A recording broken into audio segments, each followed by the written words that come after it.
You will hear a tour guide giving information about a shopping district. First, you have some time to look at questions 11 to 15.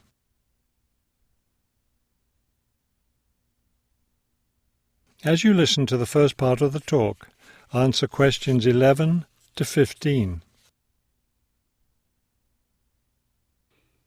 This afternoon, we'll visit the city's shopping district. Several blocks in the area are closed to car traffic, and I know you'll enjoy walking around there. I'd like to give you an overview of the district now, since you'll be on your own once we get there. You'll see on this map here that the shopping district consists of two streets, Pear Street, which runs north and south, and Cherry Street, which crosses Pear Street right here. Let's start our tour here on Pear Street, where the star is. This star marks the Harbor View bookstore. It's very popular among locals as well as tourists. You can buy a range of books of local interest, as well as a variety of magazines and newspapers. It's directly across the street from the city library, which is also worth a visit. It's in one of the oldest buildings in the city and contains, among other things, an interesting collection of rare books. Now, moving up Pear from the bookstore toward Cherry, the next building on the left is the Pear Cafe. You'll notice it's right on the corner of Pear and Cherry Streets. It's a great place to relax while enjoying a delicious cup of coffee or tea. You can talk with friends or read quietly. They have a variety of books and magazines available.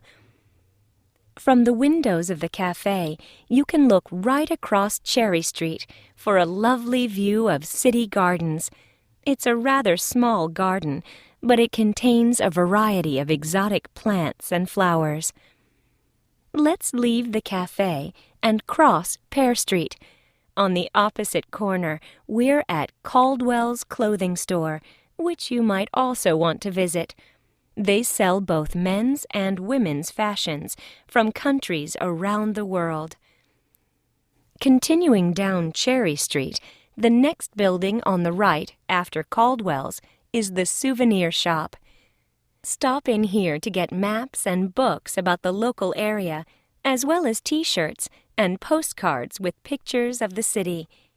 Now, we cross Cherry Street and we're at the Art Gallery, one building down from the corner.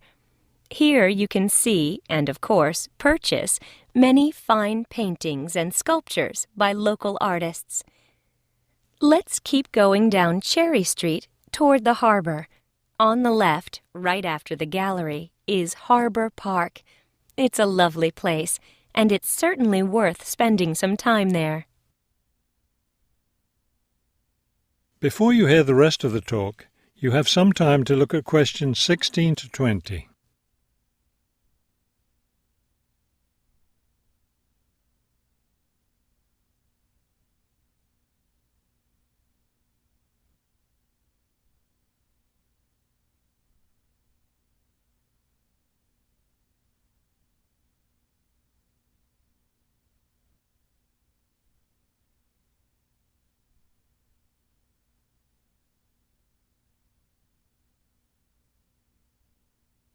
Now listen and answer questions 16 to 20.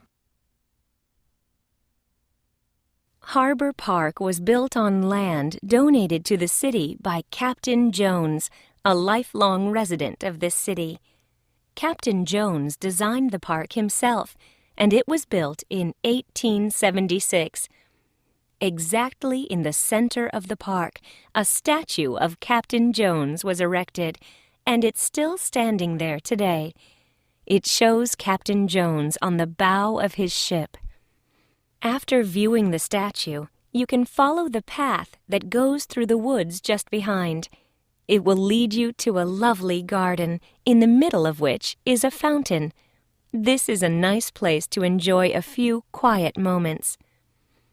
If you still feel like walking, continue on to the far end of the garden.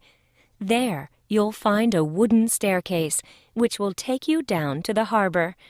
You might enjoy the view of the boats from there.